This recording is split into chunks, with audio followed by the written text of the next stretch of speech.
Le tout début du projet, ça a démarré quand je suis parti faire un tour du monde où je me suis arrêté sur la Grande Barrière de Corée en Australie. Et je me suis dit très rapidement que ce serait intéressant d'associer vraiment la découverte des fonds marins avec ces nouvelles technologies et de permettre justement grâce à la possibilité de connecter les plongeurs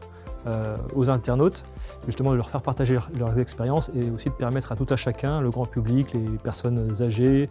en situation de handicap, de découvrir la plongée comme s'ils étaient sous l'eau. L'avantage effectivement d'avoir une infrastructure comme Nausicaa, c'est que ça peut permettre de faire des expérimentations n'importe quand dans l'année. Donc ce que nous apporte le Blue Living Lab, c'est cette possibilité de faire découvrir une technologie qui n'est qu'un vecteur de communication avec une audience qui serait le grand public et les internautes de manière générale, et surtout de travailler sur les messages liés à la protection de l'environnement et la découverte des océans.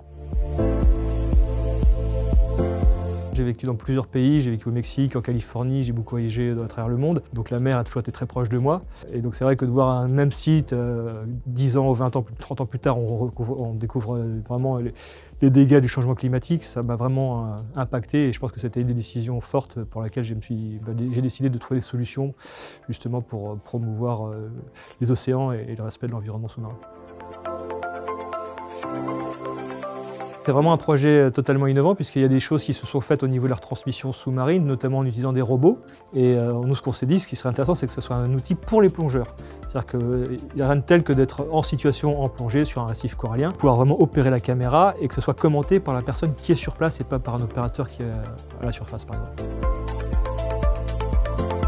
C'est vraiment un outil pour le grand public, on va leur permettre de découvrir des choses qu'ils ne connaissent pas, que les plongeurs eux connaissent, mais l'idée c'est vraiment d'utiliser cette technologie comme un vecteur de télécommunication et de médiation pour justement faire la liaison entre les plongeurs ou les biologistes marins qui